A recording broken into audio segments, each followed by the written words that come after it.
Apakah kalian tahu bahwa setiap benda memiliki kesempatan yang sama untuk saling bertabrakan? Pesawat, kereta api, mobil, bahkan kendaraan roda dua.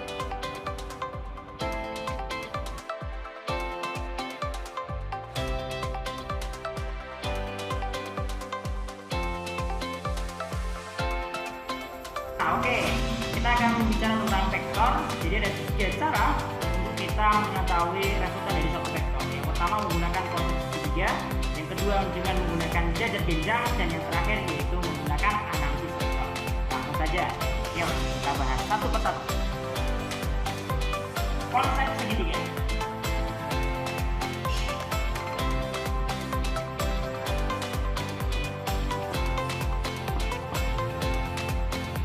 Nah, apabila kita memiliki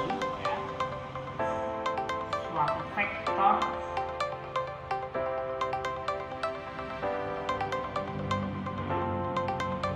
yang membentuk sudut 90 derajat, ingat ya, 90 derajat, jadi atau sudut siku-siku, maka kita bisa menggunakan ya vektor A,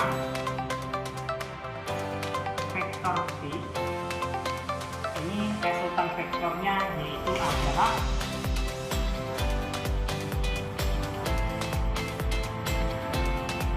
vektor C. Ya. Bisa kita punya di sini masing-masingnya memiliki 3 Newton. Kemudian di sini memiliki 4 Newton. Maka kita bisa menggunakan di sininya yaitu adalah sebesar 5 Newton.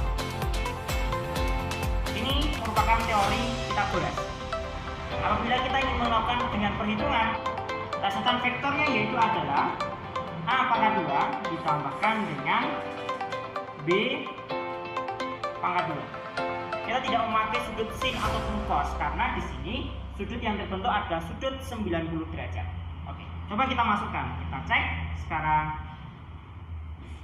A-nya adalah 3 kuadrat ditambah dengan 4 kuadrat, yaitu 9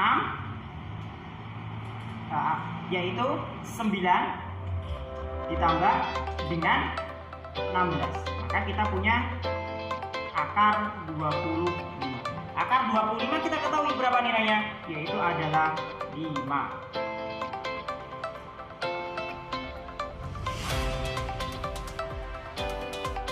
Sama ya, resultan dengan menggunakan teori Pythagoras dengan menggunakan persamaan.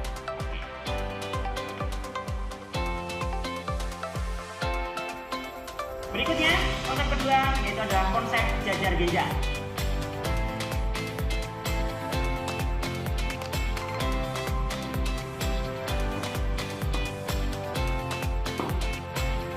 Kalau kita memiliki 2 buah vektor yang menghimpit atau membentuk suatu sudut, maka kita bisa menggunakannya dengan analisisnya menggunakan jajar genjang. Contoh, kita punya vektor A di sini, kemudian menghimpit vektor B yang akhirnya dia membentuk sudut sebesar theta. Nah, maka di sini kita bisa merefleksikannya vektor A dengan vektor B ini untuk mencari nilai resultan vektornya. Bagaimana caranya? Kita tarik menjadi garis lurus, sehingga dia akan ketemu pada satu titik. Disinilah yang disebut sebagai resultan vektornya.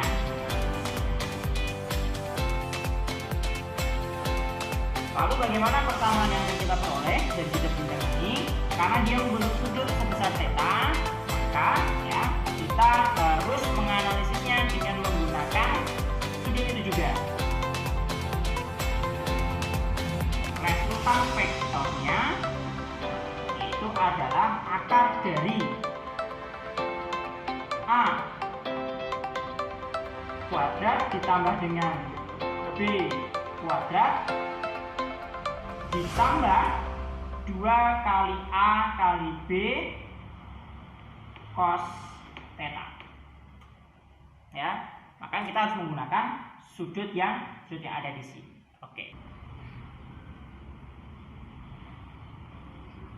Busur panah dan anak panah yang saya pegang ini, sudut yang terbentuk antara garis atas dan garis bawah, semakin besar sudut yang terbentuk, maka kekuatan dari anak panahnya akan semakin besar. Ini merupakan salah satu konsep dari yang namanya resultan vektor.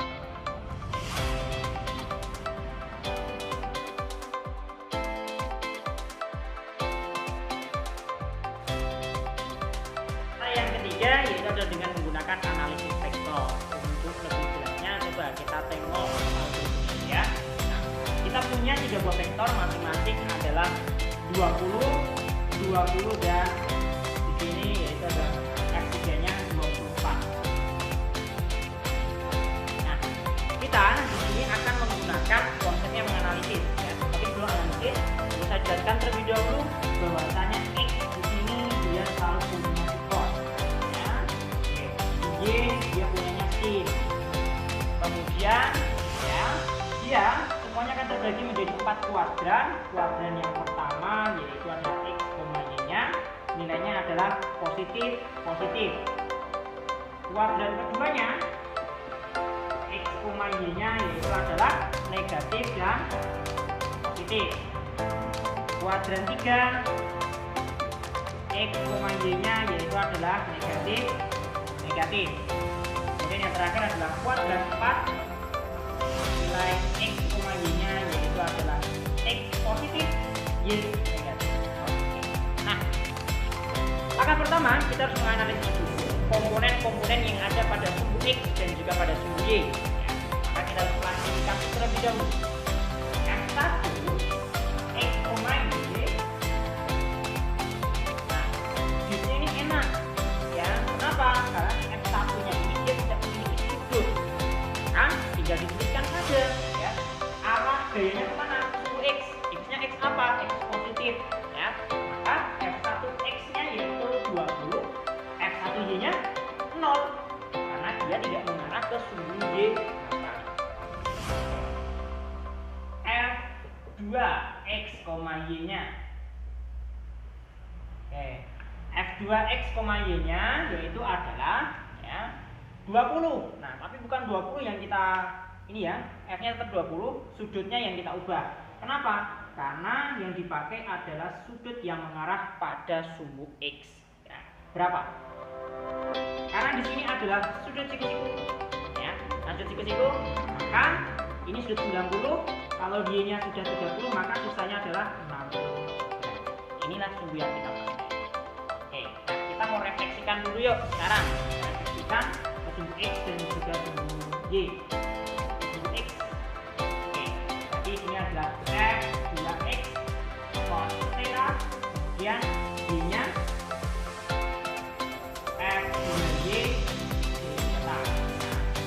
Masing-masing itu adalah 20 dikali cos theta-nya adalah 60. Cos 60 itu adalah setengah. Kemudian sin 60 itu adalah setengah akar 3 ya. Jadi 20 kali setengah akar 3. Nah, perlu diperhatikan yuk sekarang ya. Ini ada 10. Kemudian di sini hasilnya adalah 10 akar 3. Nah, tetapi kita perlu tengok tadi ya. Kita perlu tengok. Nah, ini jadi ya. Nah, ini nilainya adalah negatif. Jadi 10-nya ada negatif X-nya. Y-nya positif ya. Yang ketiga F3X, Y. Oke, ini sudah nih, sudah mengarah pada sumbu X-nya ya. Besarnya berapa? 60. Nah, F3X cos 60, F3Y sin 60 ya. Nah, F3-nya berapa? 24. Cos 60 tadi setengah. Ininya 24. Kemudian sin-nya sin setengah akar 3 ya. Balik lagi hasilnya 12. Coret hasilnya 12 akar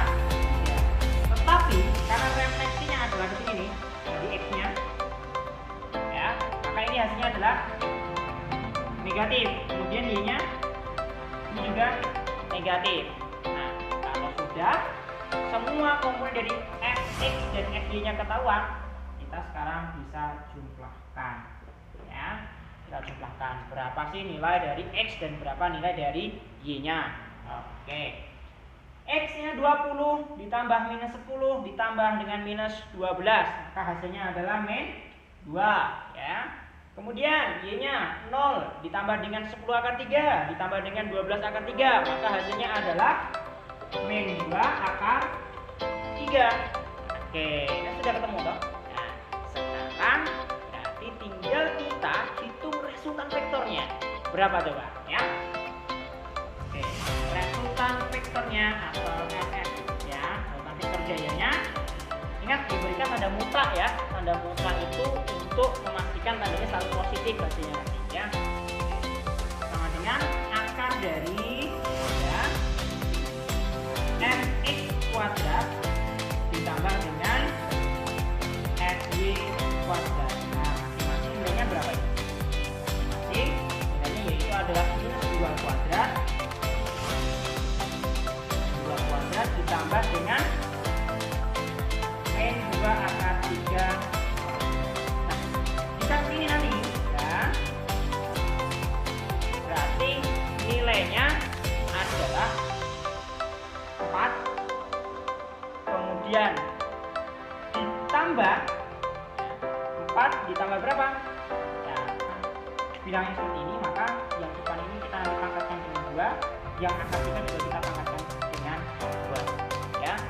Hasilnya adalah 4, kemudian dikalikan berapa? Akar 3 pangkat 2 adalah 3. Kita hasilnya berarti hasilnya adalah 4 ditambah 12. 4 tambah 12 adalah 16. Jadi total resultan gayanya itu adalah akar 16. Akar 16 adalah 4.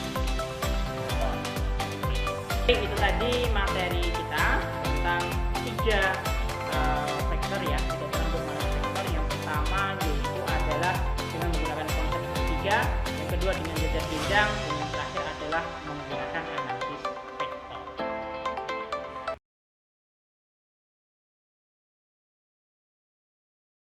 Jangan lupa subscribe.